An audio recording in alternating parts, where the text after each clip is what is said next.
Mari kita akan berdoa. Bapak, kami sekali lagi mengucap syukur dan berterima kasih buat kehadiran-Mu di tengah-tengah kami pada pagi hari ini. Dan kami siap untuk mau sama-sama belajar firman Tuhan, merenungkan firman-Mu, membaca firman-Mu, dan Engkau sendiri akan berbicara buat kami melalui hamba-Mu. Dan Tuhan akan tolong kami apa yang kami dapatkan pada hari ini bisa kami aplikasikan dalam hidup kami sehari-hari dimanapun kami ditempatkan oleh Tuhan. Diberkatilah sekali lagi semua sidang jemaat-Mu yang hadir di lantai depan ini, di bawah balkon, maupun yang ada di atas. Kami berdoa di dalam nama Tuhan Yesus, tidak ada yang terlewatkan satupun. Kami semua akan menangkap dan mengerti firman Tuhan. Semua energi negatif kami tolak di dalam nama Tuhan Yesus. Dan yang positif ada di tengah-tengah kami. Karena roh Allah yang positif ada di tengah-tengah kami, maka kami akan membuat kehidupan kami menjadi semakin positif. Di dalam nama Tuhan Yesus Kristus kami berdoa, kami mengucap syukur, dan kami siap untuk firman Tuhan. Dan semua yang siap sama-sama katakan, amin. Puji nama Tuhan. Kita masuk ke dalam bulan Mei. Bulan minggu yang pertama dari bulan kelima dari tahun 2016. Dan tentu saja kita akan melanjutkan pembacaan kita atau perenungan kita, serial khotbah kita dari khotbah Yesus di atas bukit. Berapa banyak di antara saudara yang diberkati dengan khotbah-khotbah yang minggu-minggu lalu, boleh katakan yes. Ya, dan ada banyak saya mendapatkan respon yang sangat baik sekali karena memang semua yang kita bahas ini adalah perkataan-perkataan Yesus. Dan saya mau supaya kita betul-betul bisa mendapatkan pemahaman atau pemikiran yang baik tentang apa yang Yesus ajarkan tentang kita. Jadi kita nggak menyimpang ke kiri atau ke kanan, tapi kita sangat mengerti dan kita akan belajar untuk sangat mengerti apa yang Yesus maksudkan dengan ayat-ayat ini sehingga kita bisa hidup sesuai dengan apa yang Dia sudah tetapkan. Dan pada hari ini kita akan masuk kepada Matius pasal yang kelima, ayatnya yang ke-17 sampai dengan 48. Dan kita nggak akan baca semuanya, tapi saya berharap saudara catat ayat-ayat itu. Nanti saudara akan baca di rumah. Dan sudah akan renungkan kembali, kunyah kembali, ulangi kembali apa yang sudah dengar pada hari ini. Kalau perlu beli DVD yang beberapa minggu yang lalu, beberapa minggu yang sudah lewat. Dan saudara nanti bisa lihat runtutan khotbah-khotbah tersebut adalah runtutan dari khotbah Yesus dalam pasal yang kelima sampai dengan pasal yang ke-7. Saudara siap? Katakan yes. Oke, kita mulai dengan hukum Taurat. Hukum Taurat buat bangsa Israel adalah seperti undang-undang dasarnya. Mari kita akan lihat sama-sama. Matius pasal yang kelima ayat yang ke-17 sampai dengan ayat yang ke-20 dulu saudara. Kita akan pisah-pisah pembahasannya atau pembacaannya. Dan setelah itu saya akan jelaskan seperti apa yang saya dapatkan. 17, ayat yang ke-17. Janganlah kamu menyangka bahwa aku datang untuk meniadakan hukum Taurat dan kitab para nabi. Jelas Yesus sudah sampaikan dan katakan bahwa hukum Taurat dan kitab para nabi bukan untuk ditiadakan. Aku datang bukan untuk meniadakannya, melainkan untuk apa saudara? Menggenapinya. Karena aku berkata kepadamu, sesungguhnya selama belum lenyap langit dan bumi ini, selama kita semua masih ada kehidupan di langit dan bumi ini, satu iota atau satu titik pun tidak akan ditiadakan dari hukum Taurat sebelum semuanya terjadi. Jadi hukum Taurat itu sangat penting, sangat penting. Karena itu siapa yang meniadakan salah satu perintah hukum Taurat sekalipun yang paling kecil, 10 hukum Taurat ada 10, sudah tahu itu, mulai dari 1 terus sampai yang 10. Nah sekalipun yang paling kecil dan mengajarkannya demikian kepada orang lain, sekali lagi saya baca ya saudara. Karena itu siapa yang meniadakan salah satu perintah hukum Taurat sekalipun yang paling kecil dan mengajarkannya demikian pada orang lain, ia akan menduduki tempat apa saudara? Yang paling rendah di mana? Dalam kerajaan sorga. Tetapi siapa yang melakukan dan mengajarkan segala perintah-perintah hukum Taurat, ia akan menduduki apa saudara? Tempat yang paling tinggi di mana? Dalam kerajaan sorga. Maka aku berkata kepadamu, jika hidup keagamaanmu tidak lebih benar daripada hidup keagamaan ahli-ahli Taurat dan orang-orang Farisi, sesungguhnya kamu tidak akan masuk ke dalam kerajaan sorga. Wow, ini Yesus yang ngomong saudara. Nah jadi saya coba ulas minggu lalu Pak Gani Wiono. Saya sengaja minta dia karena dia adalah seorang teolog, dia adalah seorang guru besar, guru yang diterima bukan cuma di kalangan Pentakosta atau karismatik, tapi juga diterima di kalangan Protestan saudara. Dan dia memang menyelidiki hal-hal seperti ini dan dia sudah mengajarkan begitu baik buat kita minggu lalu. Namun memang ada beberapa saya tahu ada beberapa di antara saudara yang sering ngedengar CD atau khotbah-khotbah atau mungkin dari YouTube Joseph Prince atau mungkin yang lain-lain ya saudara ya. Nah saya bilang bahwa mereka nggak sesat. Tegas saya katakan pagi ini bahwa mereka nggak sesat. Joseph Prince nggak sah. Saya juga sering dengar soalnya. Dan itu bagus banget. Itu luar biasa. Dan Pak Gani waktu saya ketemu, waktu saya ngobrol, kami ngobrol banyak hal. Dan dia juga katakan, wow, Joseph Prince itu nggak sesat. Dia pengajarannya sangat baik. Tetapi yang menjadi masalahnya adalah ada banyak orang-orang yang nggak ngerti atau bukan nggak ngerti, belum sampai kepada tahap pengertian seperti itu, mendengar pengajaran-pengajaran yang tanda kutip ya ekstrim banget gitu mengenai kasih karunia-Nya, sehingga orang-orang akan jadi salah memahami, akan menjadi salah mengerti gitu apa yang dimaksudkannya. Nah jadi hukum Taurat sebenarnya masih Yesus sendiri yang katakan bahwa hukum Taurat itu masih harus ada. Dan gak boleh dipisahkan dari kehidupan manusia. Apa maksudnya? Saya akan jelaskan nanti buat saudara. Tetapi yang pasti bahwa kita ini masih butuh hukum Taurat. Tetapi Yesus datang bukan untuk menghapuskan atau menghilangkan hukum Taurat. Tetapi menggenapinya. Jadi komplit gitu saudara. Nggak cuma sekedar jangan ada padamu Allah lain di hadapanku, jangan sujud menyembah patung dan menyerupai apapun juga, hormatilah orang tuamu dan lain sebagainya, lalu jangan mencuri, membunuh dan membinasakan. Bukan cuma sekedar itu. Nanti saya jelasin sekali buat saudara, tahan dulu di situ. Tapi Yesus datang justru untuk menggenapinya supaya setiap orang yang ada di dalam hukum kasih karunia udah nggak usah pusing lagi dengan aturan-aturan yang ada yang begitu menyulitkan, karena otomatis kalau hukum kasih karunia berlaku dalam hidupnya, otomatis hukum Taurat pasti dilakukannya. Itu maksudnya. Nah saya mau ajar saudara pada pagi hari ini untuk bisa ngelihat yang tadi saya sampaikan di kalimat saya yang pertama, bahwa hukum Taurat adalah undang-undang dasar untuk bangsa Israel pada saat itu. Saudara bisa bayangkan sekarang 400-an tahun mereka dijajah. Kita 350 tahun. Mereka 400 tahun lebih dalam penjajahan tanah Mesir, orang bangsa Mesir. Jadi orang bangsa Israel ini negara Israel ya, kita bilang negara tanda kutip bangsa Israel.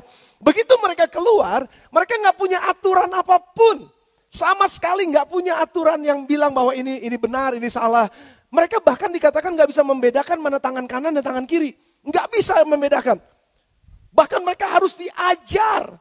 Tadi pagi saya sebutkan, ada di bagian kitab Imamat mereka diajar sama Tuhan untuk membuat jamban. What does it mean? Apa artinya? Kalau orang masih diajarin buat jamban, artinya dia nggak punya jamban. Dan kalau dia nggak punya jamban, dia ngejamban. Sudah ngerti maksud saya? Dia bisa berantakan ada di mana-mana karena memang nggak punya aturan apa-apa. Sampai Tuhan harus membuat seperti itu. Luar biasa gak saudara? Jadi dengan kata lain saya mau katakan bahwa yang disebut dengan ayat 20 kita baca sekali lagi. Maka aku berkata kepadamu, jika hidup keagamaanmu tidak lebih benar daripada hidup keagamaan ahli-ahli Taurat dan orang-orang Farisi. Hidup keagamaan. Apa maksudnya hidup keagamaan? Jadi tatanan kehidupan pada saat itu orang-orang Israel itu diaturnya oleh hukum Taurat. Kalau kita diaturnya oleh yang disebut dengan Undang-Undang Dasar 45, ada turunannya nanti. Turunannya itu ada peraturan pemerintah atau ada Kepres, keputusan presiden, terus saja. Nah itu diatur, tapi Undang-Undang Dasarnya udah jelas. Nah Undang-Undang Dasar orang Israel pada saat itu ada 10 hukum Taurat. Dan kalau saudara baca itu ada macam-macam kodeksnya ini, saya nggak bahas karena juga itu ngejelimet nanti buat kita. Tapi ada begitu banyak dari 10 hukum Taurat, turunannya itu banyak banget. Dan kalau saudara pelajari kitab Imamat, maka saudara akan dapati bahwa sungguh semua hukum Taurat yang diajarkan oleh Musa kepada bangsa Israel itu menjadi hukum tata negara buat mereka yang baru keluar dari tanah Mesir, dari tanah penjajahan yang gak punya aturan sama sekali. Sekarang mereka mesti punya aturan. Dan aturan itulah yang akan memimpin mereka mengetahui mana yang benar dan mana yang salah, sehingga mereka bisa memutuskan untuk melakukan yang benar instead of melakukan yang salah. Jadi saya bisa memilih karena saya udah tahu mana kebenaran. Nah itu maksudnya saudara. Jadi hukum Taurat dimaksudkan untuk mengawal orang-orang Israel yang pada saat itu nggak punya aturan sama sekali. Jadi perlu banget hukum Taurat. Dan hukum Taurat itu adalah khususnya buat mereka yang tidak dewasa atau belum dewasa dalam pemahaman dan pengertian mereka. Saudara pernah gak baca satu tulisan? Jauhkan dari jangkauan anak-anak. Pernah saudara dengar itu atau baca itu? Halo? Ya, terima kasih buat respon saudara. Saudara pernah ya, jauhkan. Biasanya apa itu? Kompor gas. Biasanya itu apa namanya? Saklar. Biasanya obat-obatan yang cair-cair gitu ya. Nanti bisa diminum sama anak-anak. Jauhkan dari jangkauan anak-anak. Itu dilarang saudara. Dan gak boleh buat anak-anak. Tapi sebenarnya jelek apa enggak? Loh, kompor kita perlu kok. Obat-obatan kita perlu kok. Listrik juga kita perlu kok. Saklar juga kita perlu. Tapi kenapa jauhkan dari anak-anak, dari jangkauan anak-anak? Karena belum waktunya mereka main-main kayak begitu.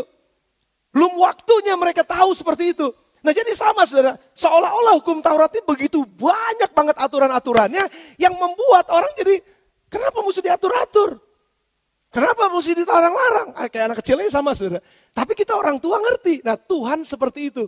Dia memberikan hukum Taurat kepada bangsa Israel sehingga hukum Taurat menjadi hukum tata negara. Buat mereka hidup bernegara di sebuah tanah yang baru yang Tuhan berikan buat mereka setelah keluar dari tanah perbudakan. Makanya kalau saudara baca dalam kitab Imamat, dalam Taurat turunan-turunannya, itu adalah bagaimana Tuhan mengatur kehidupan berkeluarga. Saudara catat nih. Bagaimana Tuhan mengatur kehidupan bertetangga. Bagaimana Tuhan mengatur kehidupan beragama. Bagaimana Tuhan mengatur kehidupan berpolitik. Bagaimana Tuhan mengatur kehidupan berbisnis. Sampai bagaimana Tuhan mengajarkan bagaimana bercocok tanam. Sampai Tuhan mengajarkan bagaimana bertani. Sampai Tuhan mengajarkan kalau panen seperti gimana caranya. Itu semua diajar oleh Tuhan dengan sangat detail dalam hukum Taurat. Dan dengan pengertian lain, saya mau katakan ini pada saudara, bahwa hukum Taurat adalah hukum tata negaranya bangsa Israel. Saya mau taruh ini sekarang. Kalau dulu Yesus bilang, kalau hidup keagamaanmu nggak lebih baik daripada orang Farisi dan ahli-ahli Taurat, kamu nggak dapat bagian dalam kerajaan Allah. Dengan pengertiannya begini, kalau kamu dalam hidupmu sehari-hari, kamu nggak melakukan apa yang aturan-aturan di dalam negaramu sudah berikan, maka engkau nggak lebih bagus hidupnya dari cuma sekedar orang Farisi. Kamu nggak lebih bagus hidupnya daripada ahli-ahli Taurat. Bahkan kamu gak akan masuk dalam kerajaan sorga. Wow. Wah, saya mau bawa turunin sedikit kepada saudara. Kita punya hukum di negara ini. Kita punya aturan di negara ini. Saya gak mau mentang-mentang kita katanya bebas dari hukum. Terus kita bilang, saya di luar hukum. Gak bisa, kita mesti tetap ada dalam negara hukum. Saudara setuju dengan saya, katakan amin. Nah, saya ingin klarifikasi sedikit saja. Kenapa Pak Gani minggu lalu menyampaikan mengenai Joseph Prince dan lain sebagainya, ada nama-nama, Paul Ellis dan lain sebagainya. Buat saya, kalau saudara mau dengar aja. Dengan pemahaman begini, saudara cukup dewasa. Seperti orang dewasa, makan ayam, dagingnya aja, jangan tulangnya dimakan. Setuju saudara? Setuju saudara? Kalau saudara makan ikan, makan dagingnya. Tulangnya jangan dimakan, kecekek. Kecelek. Makanya makan daging aja. Sama, kalau saudara dengar hal-hal yang baik, saudara terima semua yang baik. Karena yang baik dari Tuhan. Tapi ada hal yang mungkin saudara gak terlalu, kayaknya ini gak enak nih. Jangan ditelan dulu, karena mungkin belum waktunya. Saya kasih contoh. Saya ngedenger langsung dengan telinga saya. Waktu Joseph Prince khotbah di Hillsong. Saya menghormati hamba Tuhan, saya menghormati Joseph Prince. Dia pengkhotbah yang sangat luar biasa, gereja besar. Dan saya hormat sama dia. Dan dia bilang begini, karena saya udah gak hidup di dalam hukum Taurat, saya udah gak punya hukum lagi dalam hidup saya. Sehingga waktu saya khotbah seperti ini, saya gak perlu persiapan. Karena persiapan buat saya adalah kerja. Dan hidup saya udah bukannya mengerjakan, hidup saya adalah rest in God's presence. Jadi saya hanya rest saja. Dan setelah itu saya akan bangkit berdiri dan saya akan khotbah apa yang Tuhan mau katakan sampai saya hari ini, saya akan sampaikan pada saudara. Saya gak perlu persiapan, karena persiapan buat saya adalah kerja keras. Dan saya udah gak dipanggil untuk kerja. Sama seperti orang Israel pada saat itu mereka harus kerja, kayak Jokowi. Kerja. Tapi sekarang enggak, saya udah gak usah kerja. Nah, saya bisa memahami, saya bisa sangat mengerti. Saya mengerti betul apa yang dia maksudkan. Tapi saya menempatkan diri saya bilang, Tuhan, saya belum sampai pada level dia. Saya masih bergumul untuk khotbah hari ini. Saya masih doa puasa untuk khotbah hari ini. Saya masih terus belajar setiap hari, baca firman Allah, renungin setiap hari. Saya masih bergumul. Levelnya dia udah enggak. Itu yang saya bilang. Saya masih harus ada di dalam keteraturan hukum yang saya harus lakukan. Saya harus kerjakan. Bayangkan, kalau saudara salah mengerti apa yang dia sampaikan mengenai kasih karunia. Saudara akan bilang begini, saya nggak usah persiapan ujian, Roh Kudus akan memberikan hikmat buat saya. Karena rohnya itu hidup. Tapi bukannya buat saudara, itu buat Joseph Prince. Buat kita belum sampai mungkin sampai ke sana. Tapi kalau ada yang udah sampai, puji Tuhan, silahkan aja. Sudah gak perlu persiapan apa-apa. Sudah gak perlu kerja keras. Sudah pasti diberkati. Tapi kalau buat saya enggak, saya tetap harus kerja keras. Karena kerja keras bukannya kutuk buat saya. Kerja keras adalah bagian dari hidup saya yang harus saya persembahkan kepada Tuhan. Sama seperti saya waktu diperes, jeruk diperes, itu sakit kadang-kadang. Peres tapi gak apa-apa. Hasilnya mahal. Walaupun saya harus habis, tapi saya sudah kerjakan yang terbaik. Gak jadi masalah. Saudara kayaknya gak di tempat ini. Saudara bersama dengan saya katakan yes. Yang kedua, saya pernah juga dengar dia bilang begini. Ini saya cuma mau klarifikasi tanpa menjelekan hamba Tuhan. Enggak, saya enggak menjelekan siapa-siapa. Tapi ini memang pengajarannya. Minggu depan, Jumat, saya enggak kebaktian ya. Saya sama istri saya akan kebaktian di rumah. Jadi saya enggak akan datang kebaktian. Sudah silahkan mau kebaktian. Saya akan nonton aja di rumah dari TV karena mereka broadcast. Dan ketahuilah, enggak ada rasa bersalah dalam diri saya. Karena tidak ada yang dapat menuduh saya bersalah karena saya sudah dibenarkan. Jadi saya nggak perlu kebaktian minggu depan, oke? Minggu depan kita nggak ketemu, saudara mau datang silahkan, saya ada di rumah bersama dengan istri. Kira-kira kalau saudara seperti ini dengernya, saya ngerti banget, kira benar dia tinggi banget ilmunya, kasih karunia luar biasa. Nggak ada rasa bersalah sama sekali. Oh memang nggak perlu ada rasa bersalah kan? Kira-kira kalau saudara datang ke gereja dengan rasa bersalah gimana? Aduh gua kalau gak datang nanti kok Vencung besukin gua nih. Aduh gak nyaman banget nih. Aduh gua kalau gak datang nanti pendeta Yohana nih. Aduh datangin gua nih. Aduh jadi ada rasa bersalah. No, betul yang Joseph Prince bilang, betul. Saudara jangan ngerasa bersalah kalau saudara gak datang ke gereja. Karena memang gak ada yang nuduh kita. Itu pilihan saudara datang ke gereja karena cinta kita kepada Tuhan. Bukan karena saya terpaksa datang. Karena ada orang yang bilang gini loh. Aduh pastor minggu lalu saya gak ke gereja. Aduh toko saya jadi sepi. Mau nyogok Tuhan apa? Waduh pastor, kemarin saya lupa berdoa, saya lupa baca Alkitab, saya lupa WPDA. Aduh akhirnya saya keserempet motor. Ih gila ya Tuhan jahat amat ya. Sudah ngerti gak maksud saya? Sudah ngerti maksud saya? Memang gak ada lagi, memang kita tuh cinta sama Tuhan, makanya kita datang ke gereja. Gak ada yang paksa kita datang ke gereja. Karena kita datang dengan cinta kita kepada Tuhan. Makanya kita ngangkat tangan nyembah, gak ada yang paksa. Kita semua ngangkat tangan karena kita cinta Tuhan. Saya ngerti maksudnya dia, saya ngerti. Tapi bayangin saudara kalau ada orang yang tadi jauhkan ini dari anak-anak. Begitu dipegang nyeret gitu. Dengan pengertian gini, pendeta gue aja gak ke gereja, gue ngapain ke gereja? Gue gak usah ke gereja. Gue bisa hidup dalam kasih karunia yang besar. Gak rasa salah. Itu yang menjadi salah saudara. Clear?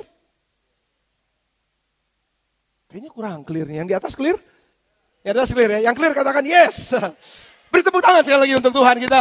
Allah yang luar biasa, Allah yang baik. Artinya gini loh saudara, artinya gini.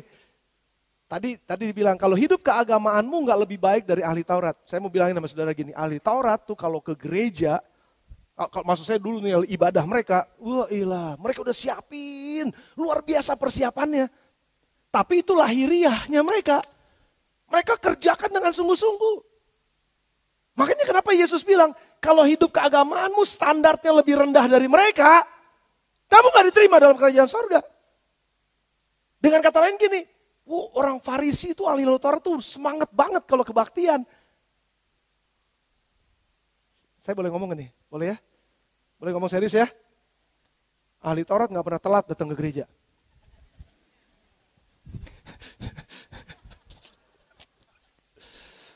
Berlari-lari mereka datang ke sinagoga mereka, ke sinagog mereka. Wah mereka katanya kan itu ada, Mazmur juga ada di Pemazmur. Berlari-lari masuk ke dalam rumah Tuhan katanya. Karena begitu cintanya mereka kepada Tuhan. Bayangin saudara.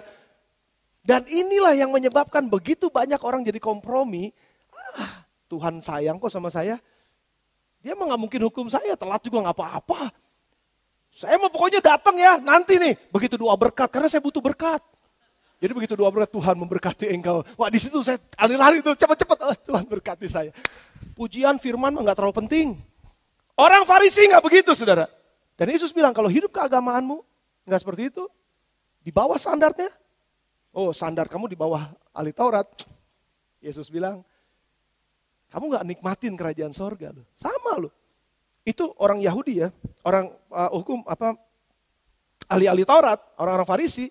Mereka tuh rumah Tuhan itu jadi tempat kerjanya mereka.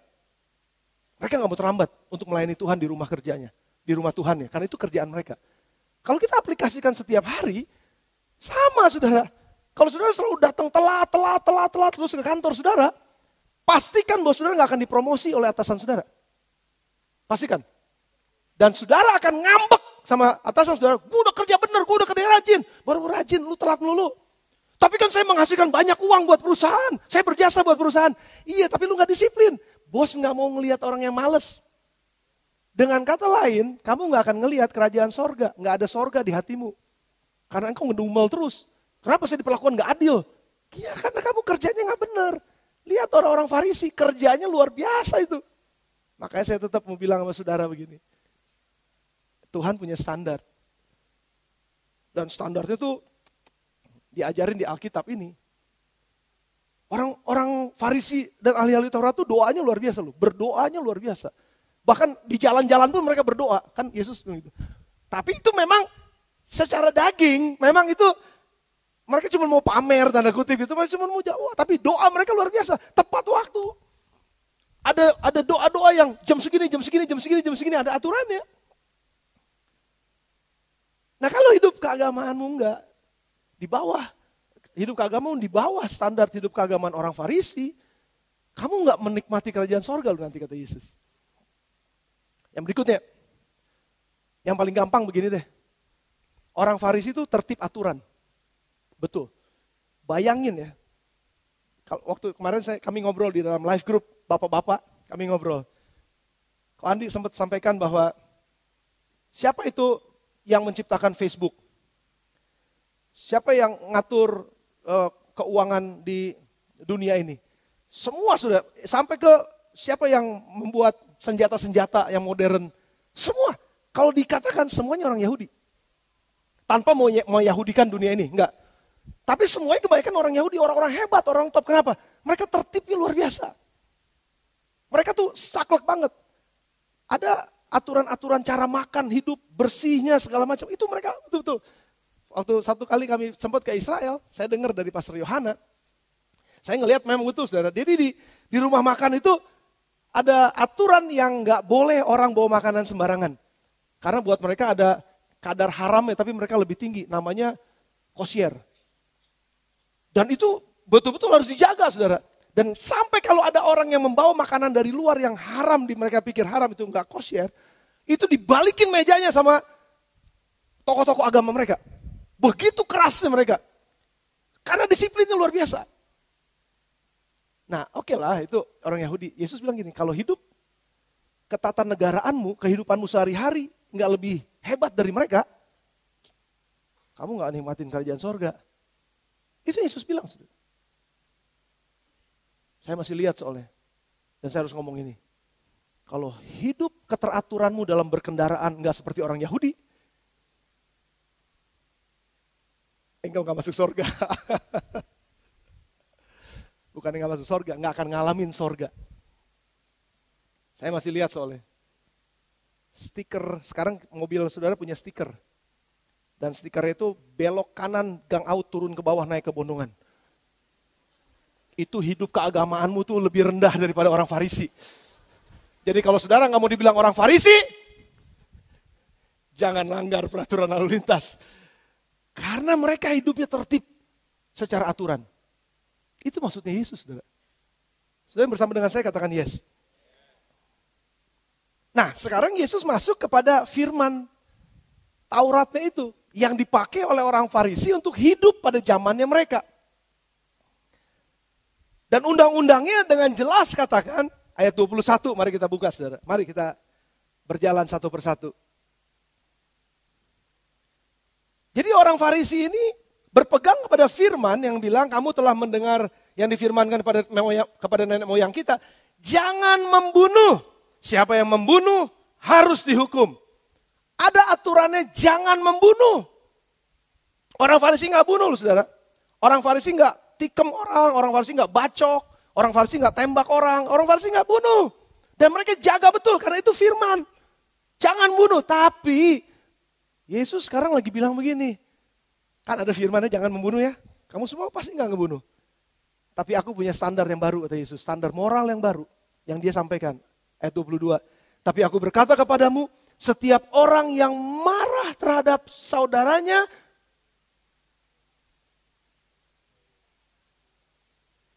saudara nggak berani ngomong kayaknya.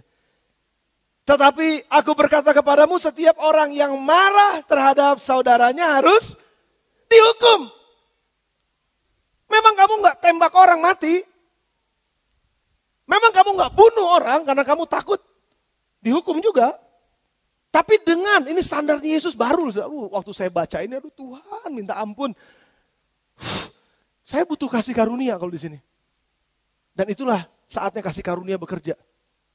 Karena kita nggak mungkin bisa, saudara. Kenapa? Karena Yesus bilang begini lagi, dan lanjutin. Setiap orang yang marah terhadap saudaranya harus dihukum. Sebab, siapa yang berkata kepada saudaranya, kafir, harus dibawa ke mahkamah agama. FPI mesti dibawa ke mahkamah agama tuh. Karena mereka selalu bilang kafir, kafir, kafir, kafir. Cuman gini, mereka nggak ngerti. Nah tapi kalau saudara baca dalam bahasa Inggris, saya nggak tahu saudara punya Alkitab bahasa Inggris, itu dibilangnya you fool or you idiot. Siapa yang berkata jahil kepada saudaranya harus diserahkan ke dalam neraka yang menyala-nyala. Jadi dengan kata lain begini, seringkali dalam hidup kita menghakimi orang lain yang gak serohani kita dengan berkata lu kafir. Sebenarnya bahasanya gak kafir kalau kita bukan orang muslim yang bilang kafir. Tapi kita sendiri sebenarnya sedang mengkafirkan orang dengan bilang gini, lu nyembah gak ngangkat tangan, gua dong ngangkat tangan nih. Itu sama udah ngebunuh. Lu gak doa puasa 40 hari, gua doa puasa 40 hari, lu mah cetek. Lu mah gak dekat sama Tuhan. Dengan ngomong begitu kita sedang membunuh, saudara. Karena ngomong kafir sama orang. Lu orang gak percaya Tuhan lu. Atau ngomongnya gini, jahil. Ya kata jahil ini kadang-kadang, kok jahil aja masuk neraka ya? Atau jahil itu masuk mahkamah agama, apa maksudnya? Itu ngomong fool, you idiot. Itu full, orang bodoh, orang idiot. Itu sama dengan kita lagi ngomong gini nih. Maafkan saya ya. Dalam nama Yesus yang ini nggak masuk ke dalam signalnya sorga nih. Makanya jangan dimasukin ke signal saudara juga. Tolol, goblok lu, dasar bego.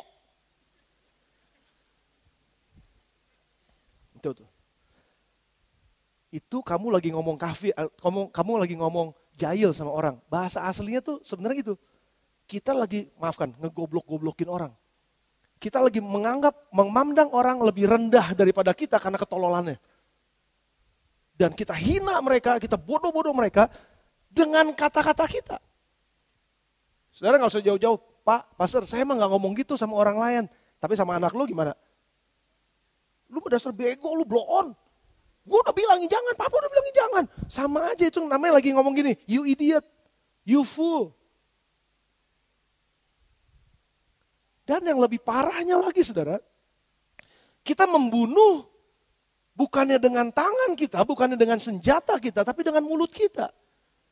Dan kita sedang membunuh karakter orang. Dan itu pembunuhan kata Tuhan. Saudara kalau nggak ngerti tentang orang lain dan saudara berkata salah tentang orang lain dan ngejelekin orang lain, ngomongin yang jelek tentang orang lain kemana-mana.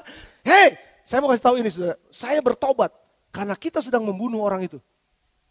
Saya ngomong yang jelek tentang pendeta Yohana, mana pendeta Yohana? Saya ngomong yang jelek tentang pendeta Fencung, mana pendeta Fencung? Atau siapa mana ya pada? Oh, pendeta Heri itu. Saya ngomong yang jelek tentang pendeta Heri. Ngomongnya sama Pak Rizal. Sal, lu tahu gak sih Heri, Sal? Gila bener. Ih, jorok tuh orang.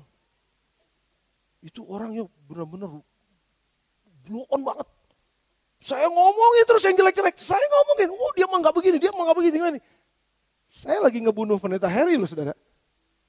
Membunuh karakternya di hadapan Rizal. Dan waktu Rizal ketemu, saya sering katakan ini kan, saya sering ajar ini buat saudara. Waktu Rizal ketemu sama Heri, dalam hatinya Rizal begini. Ah tuh orang bego tuh, itu orang tolol tuh. Dan saya sedang membunuh karakternya Heri di depan orang. Makanya kalau saudara ngomongin, apalagi istri saudara omongin. Tahu gak istri gue gila lu makannya banyak. Dan itu benar-benar tuh orang tuh otaknya gak ada tuh istri tuh. Suami gue tuh otaknya tuh di sini nih. Saya pernah dengar saudara hati-hati lu ngomong gini. Seorang suami ngomongin istrinya. Bener-bener otak istri gue mah ada di dengkul. Kenapa? Lu bisa di dengkul? Kenapa? Nggak tahu, dia setiap punya masalah, dia berlutut. Setiap punya masalah berlutut. Setiap punya masalah berlutut. Jadi dia nggak pakai otak, dia pakai ini. Hati-hati lu saudara, saudara sedang membunuh kata Yesus. Berbahagialah suami-suami kalau istrinya punya masalah dia pakai lututnya. Nggak pakai ininya. Berbahagialah saudara. Karena istri saudara orang yang luar biasa tuh. Suami juga sama, istri jangan ngomongin suami yang jelek-jelek kepada orang lain loh. Saudara sedang membunuh suami saudara sendiri. Mungkin saudara akan bilang sama Tuhan, Tuhan saya udah lakukan standar hidup, saya nggak membunuh, bahkan semut pun saya nggak bunuh. Ini banyak semut, saya semprot pakai ini. Enggak, saya nggak mau semprot pakai baygon, nggak mau. Biarkan dia hidup karena saya nggak mau membunuh. Hebat bener nih orang. Tapi kalau ngomongin orang, gila bener tuh kata-kata itu tajam banget. Dan itu ngebunuh orang, karakter orang, ngebunuh masa depan orang. Dan itu pembunuhan saudara. Hati-hati. Udah lu mau mati aja dah. Itu kata-kata itu kan membunuh saudara. Makanya kenapa Yesus katakan dengan sangat tegas, hei kamu punya hukum ya, jangan membunuh. Bagus tuh hukum. Ahli-ahli Taurat, orang-orang Farisi, mereka nggak lakukan pembunuhan. Itu standar mereka. Kalau kamu masih ngebunuh di bawah standar mereka, kamu nggak dapat bagian dalam kerajaan sorga. Tapi aku mau ngomong sama kamu sekarang. Standar hidupmu, standar moralmu harus lebih tinggi. Memang kamu nggak ngebunuh, tapi kamu juga nggak ngebunuh dengan mulutmu. Hati-hati dengan apa yang kau ucapkan. Hati-hati dengan apa yang kau katakan tentang orang lain. Apalagi kalau orang lain yang mungkin kamu nggak suka. Dan kamu lebih suka membunuh dia dengan perkataanmu. Kenapa orang kalau marah, saudara? Saya mah kalau marah ya, itu mah cuman keluar di mulut aja, di hati saya mah baik. Itu bohong tuh saudara. Percayalah sama saya, itu bohong. Karena apa yang ada di mulut, karena apa yang ada di hati, itu keluar lewat mulut. Mungkin saudara nggak ngomongin dan nggak kedengeran suaranya, tapi di sini suaranya kenceng banget. Karena semuanya ini udah diolah dulu di sini. Dan semuanya udah diolah di kepala dan akhirnya itu keluar saudara. Yang pertama, jangan membunuh kata Yesus. Yang kedua, kita masuk ayat 27. Kamu telah mendengar firman, jangan berzina. Kecil aja ini mah. Tuhan, kali jodoh udah tutup, jadi saya nggak mungkin pergi ke sana.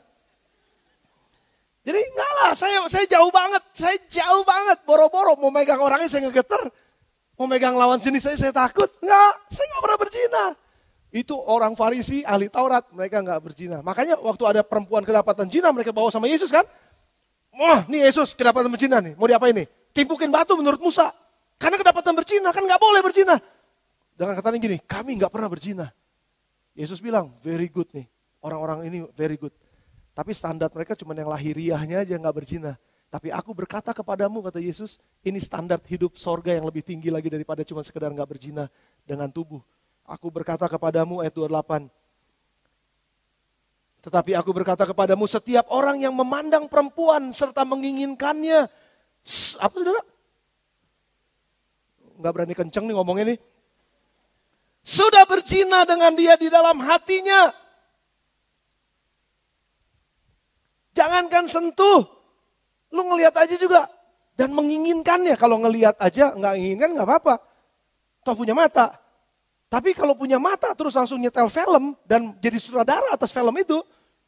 Ngelihat langsung sutradara, langsung main di dalamnya semua.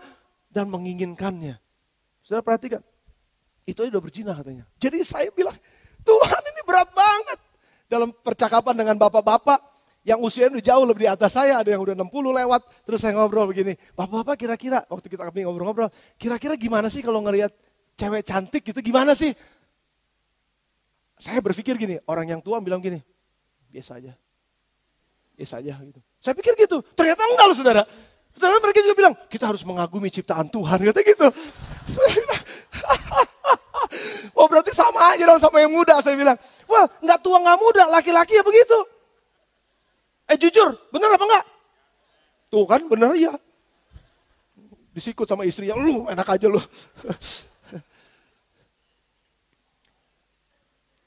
Dan itu kan gak kelihatan saudara. Perzinahan dalam hati itu gak kelihatan. Tapi kalau itu diterusin, akhirnya akan terjadi perzinahan tubuhnya. Karena dimulainya dari hati. Sudah lihat gak? Standar Yesus lebih tinggi. Ini bukan masalah apa yang kamu kerjakan sekarang. Enggak. Yang kamu kerjakan sekarang itu cuma ekses. Yang kamu kerjakan sekarang itu cuma akibat. Dan aku mau kamu menang dari penyebabnya. Penyebabnya ada di hatimu. Dan kamu mesti taruh standar yang tinggi di hatimu. Enggak gampang. Dan saya harus ngaku di depan saudara sebagai laki-laki. Saya harus menjaga hidup saya kudus. Apalagi sebagai seorang hamba Tuhan. Makanya kenapa saya setiap hari memandangin istri saya kalau mau tidur, pegangan tangan. Kamu cantiknya super, Neng. Luar biasa banget. Kamu teh. Neng, kamu teh seksi pisan, Neng. Seksi banget deh kamu deh. Supaya gini, saya mesti tambahin pisan, saya mesti tambahin plus-plusnya. Jadi kalau ngelihat yang cantik dan seksi, biasa aja. Karena ada yang lebih cantik dan lebih seksi. Sudah ngerti maksud saya? Oh, saya ngerti pikiran saudara nih. Ini ada lagi mikir, oh bisa-bisa isi pastor itu mah. I'm serius, saya ngomong ini karena ada istri saya juga ada di situ. Jadi saya ngomong apa adanya saudara. Saya harus jaga. Apalagi bapak-bapak yang punya pengaruh di kantor saudara. Punya jabatan, entah di kantor, entah di tempat kerjaan, di tempat usaha, bisnis apa aja. Saudara tuh sangat rentan loh kita. Apalagi, kan saya pernah cerita sama saudara kan ya. Ibu-ibu, makanya kalau bangun tidur, terus mandi. Dan tidak lupa menggosok gigi. Karena bapak-bapak itu pagi-pagi kalau udah siap mau kerja, yang ketemu sama dia di kantor pertama adalah perempuan-perempuan udah cantik dan udah rapi dan udah wangi. Jadi kalau di rumahnya bapak-bapak ngelihatnya, maafkan saya masih acak-acakan, masih nggak enak dilihatnya, dia ngeliatin tiap hari tuh ada di situ. Apalagi kalau ada yang nawarin, Bapak mau kopi gak? Gitu. Nah di rumah nggak pernah ditawarin, lu udah minum belum? Tuh minum ambil sendiri. Kan kasihanan dirinya. Mereka, dia di kantornya ditawarin loh. Dilayanin loh. Mau makan apa? Dibeliin Pak. Dan akhirnya berpikir terus, dan ini yang disebut menginginkan dalam hatinya. Dilihat lagi, dan akhirnya mulai membuat rencana. Oh, kalau dia saya anterin pulang kan nggak apa-apa kan, sejalan kan. Toh sejalan juga, dia juga bisa lebih irit ongkosnya, saya bisa anterin dia pulang. Ada kenyamanan di dalam hatinya, mulai ada kenyamanan dalam hati. Dan lama-lama mulai berpikir, oh iya juga ya kalau makan siang bareng kan nggak apa-apa. Dan lama-lama kayaknya kita rapatnya malam aja deh. Nanti pulang rapat kita makan malam aja bareng. Dan lama-lama kayaknya masih macet, nonton dulu yuk. Dan itu kan terus saudara, diinginkan dalam hatinya yang menyebabkan pada akhirnya ujungnya adalah perselingkuhan. Dan ujung terakhirnya adalah perzinahan. Jadi Yesus cuma bilang begini loh, hey perzinahan yang ada di luar itu cuma sebab, itu akibatnya aja. Tapi sebabnya ada di belakang. Dan aku mau engkau menjadi menang dengan satu standar yang lebih tinggi, kalahkan sebabnya. Supaya kamu menang. Dari apa yang kamu lihat. Karena orang Farisi udah jelas dia gak lakukan itu. Makanya kenapa Yesus bilang orang Farisi itu orang munafik. Di luarnya aja gak kelihatan, gak lakukan ini, gak lakukan itu. Gak taunya begitu gerbek rumahnya banyak film porno. Betul gak saudara? Pakai bajunya putih terus. Teriak-teriaknya Tuhan Maha Besar, Tuhan Maha Besar. Begitu ketemu di rumahnya, ya itu ada narkoba, ada ganja, segala macam. Makanya kenapa Yesus bilang sama orang-orang Farisi itu, hey kamu tuh seperti kuburan. Yang di luarnya rapi banget, putih banget, dicat bagus, dikapurin bagus. Wah dibentuk ini itu, ada foto ini itu. Tapi dalamnya itu banyak banget tulang belulang. Kematian ada di dalamnya. Yesus tuh standarnya tuh luar biasa loh. Bukan yang di luarnya dulu yang dia beresin standarnya. Standarnya tuh yang di dalamnya dulu yang beresin. Nah makanya ini yang menjadi standar moral kita saudara. Dan saya nangis waktu 2 minggu terakhir saya bacain terus. Tuhan gimana mungkin? Gimana mungkin? Dengan ngomong jelek aja sama orang lain, saya sedang merencanakan. Itu menjadi awal dari kebencian. Dengan terus-menerus lihat kelemahan orang lain, nunjuk orang lain, menghakimi orang lain, ngomong yang jelek dalam hati kita tentang orang lain. Walaupun gak diomongin, tapi itu merupakan langkah awal dari sebuah kebencian yang pada akhirnya menjadi sebuah kemarahan. Dari sebuah kemarahan menjadi sebuah emosi yang besar. Sebuah emosi yang besar, tunggu waktu dan tanggal mainnya. Ada kesempatan gue tonjok dia dan akhirnya dia mati. Karena ada kemarahan. Nggak mungkin saudara membunuh orang, bukan saudara maksud saya. Nggak mungkin pembunuhan terjadi tiba-tiba orang baru bangun tidur lagi nguap terus ngeliat orang dia langsung bunuh. Nggak mungkin. Pasti ada awalnya. Dan itu dimulai dari apa? Ngomong kafir dalam hati kita tentang orang lain. Dasar blow on banget nih orang, bego banget nih orang. Gue sebel banget nih sama dia. Dikutukin terus seorang sampai akhirnya terus berjalan ke sana. Sudah ngerti maksud saya? Sudah yang bersama dengan saya katakan yes. Sama, perzinahan juga sama. Jangan berzina katanya. Nah saya wonder saudara, bayangkan sekarang kalau ini literal dipraktekkan. Karena banyak orang tanya, mana mungkin Pak bisa, mungkin saja bisa. Ayat 28 bilangnya apa? Tapi aku berkata kepadamu, setiap orang yang memandang perempuan setelah menginginkannya, sudah berzina dengan dia di dalam hatinya. Maka jika matamu yang kanan menyesatkan engkau, cungkil. Dan buanglah itu karena lebih baik bagimu jika satu dari anggota tubuhmu binasa daripada tubuhmu dengan utuh dicampakkan ke dalam neraka. Saya pikir loh saudara, kalau kita nggak jujur di hadapan Tuhan, kemungkinan besar kita tinggal di sorga dengan nggak punya mata. Kalau harus dipancung tangannya karena mencuri dan lain sebagainya, saya curiga. Banyak di antara kita kalau nggak jujur di hadapan Tuhan, banyak orang-orang nggak punya tangan di sorga. Banyak orang-orang nggak punya kaki di sorga. Karena Yesus bilang pancung itu, potong itu. Tapi kan bukan begitu masalahnya. Pertanyaannya adalah apakah kita mau mati terhadap semua keinginan-keinginan seperti ini, karena ini semuanya dari hati kita. Dan itu dimulai dari situ. Itu standarnya saudara.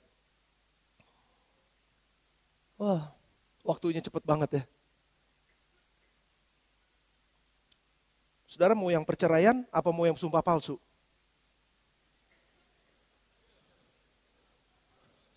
Dua-duanya gak keburu kayaknya nih.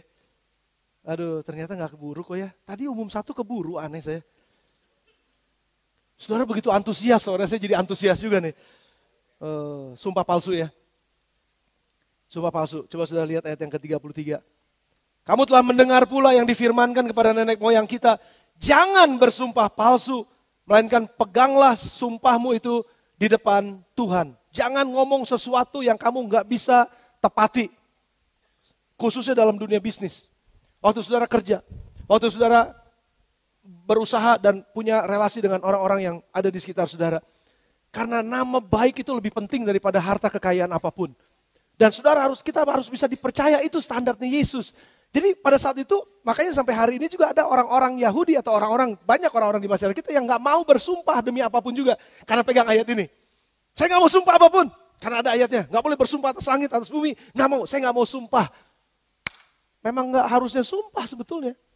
Karena kalau kamu katakan ya di atas ya, tidak di atas tidak. Di luar itu datang dari si jahat.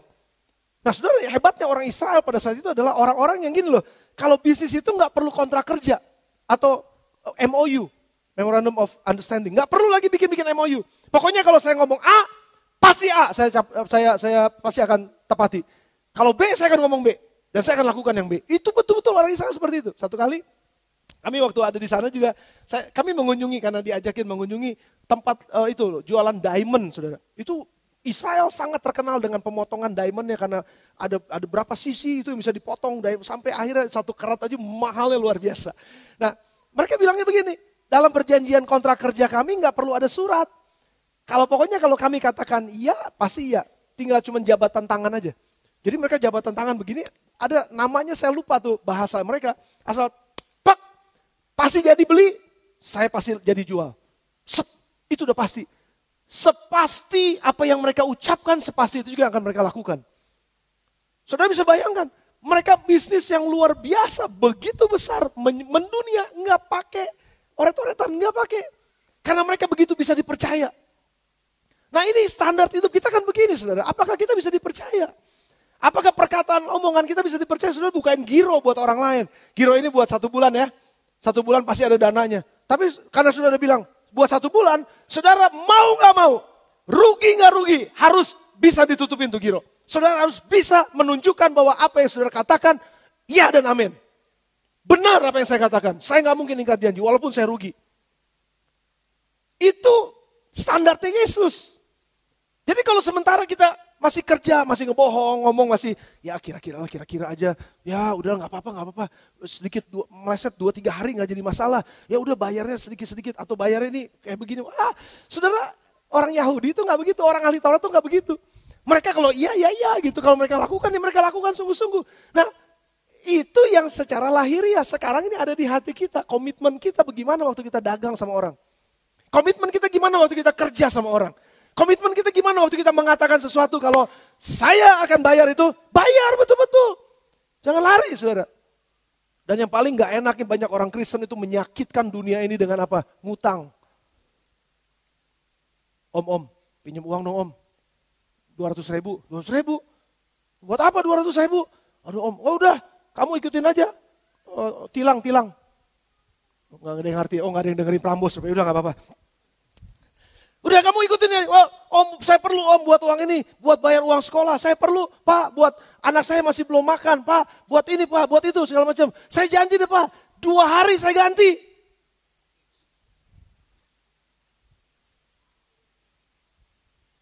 Apa yang terjadi saudara? Ada begitu banyak orang datang sama saya bilang, si A utang sama saya, janjinya sebulan pak. Tapi gak dibayar-bayar sampai sekarang. Mundur lagi.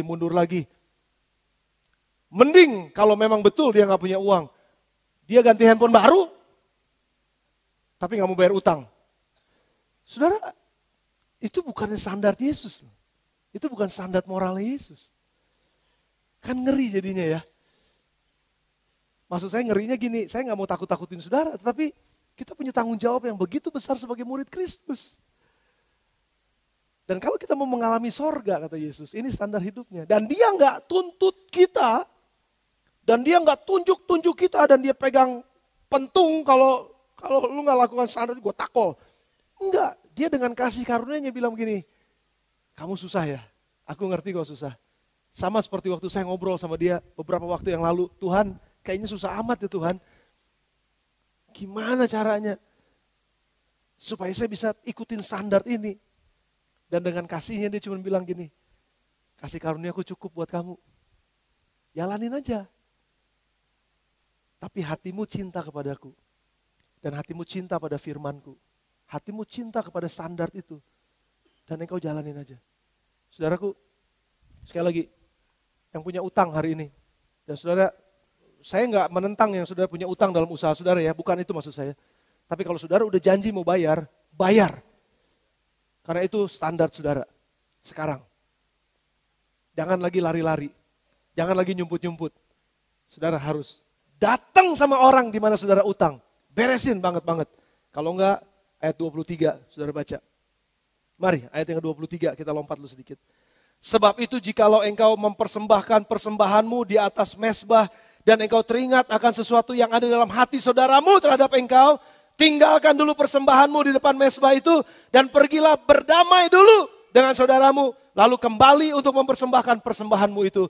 Percuma engkau membawa persembahan dalam rumah Tuhan. Melayani Tuhan dengan luar biasa. Bangun pagi-pagi menaikkan pujian kepada Tuhan. Membawa semua yang baik kepada Tuhan dengan pujiannya katanya. Bawa Alkitabnya gede. Wah baca firman Tuhan kayaknya cinta Tuhan luar biasa. Tapi utangmu gak diberesin. Percuma apa yang kau lakukan. Berdamai dulu dengan orang yang kepadanya engkau berhutang. Kalau memang belum bisa dibayar, jujur aja gak apa-apa. Datang tapi sungguh-sungguh tunjukkan itikat baikmu dan jangan lari dari masalah itu. Jangan lari dari masalah itu. Dan ada begitu banyak hal-hal lain yang Yesus ajarkan. Ini perkataan bagus yang saya dapat dari seorang hamba Tuhan, saya gak tahu namanya.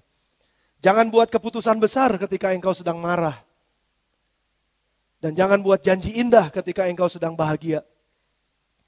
Karena siapa tahu pada saat marahmu sudah hilang, engkau menyesal dengan apa yang engkau putuskan. Dan siapa tahu juga pada saat engkau sudah tidak bahagia, ternyata engkau tidak mampu untuk mewujudkan apa yang engkau janjikan. Hati-hati dengan apa yang kita ngomongin, saudara. Saudara mungkin bilang gini, ini bisnisnya bagus banget loh. Keren banget nih. Pokoknya gue janji deh, nanti ya kalau gue untung ya, gue akan kasih segini sama lu. Wah pokoknya tolong doain aja. Biasanya kalau pendeta suka digituin tuh, saudara.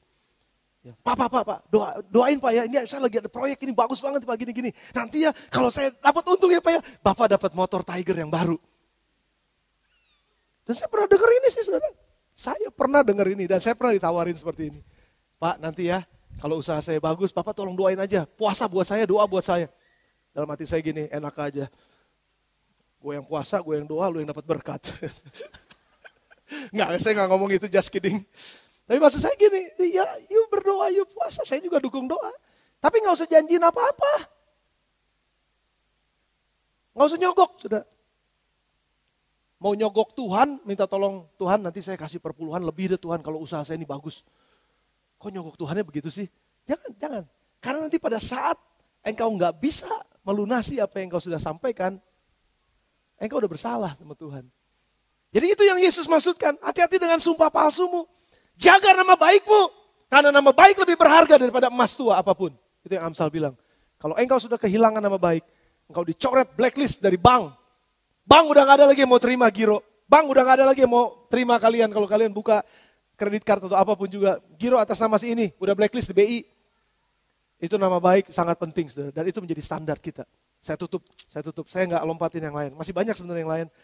Nanti kita lanjutkan berikutnya kalau ada waktu. Yesus sedang menggenapi hukum Taurat. Bukannya dia menghilangkan hukum Taurat. Enggak. Dia sedang menggenapinya katanya. To make it complete. Yesus sedang membuat itu menjadi komplit. Apa dasarnya? Dasarnya adalah Matius 22 ayat 36 sampai dengan ayat yang ke-40.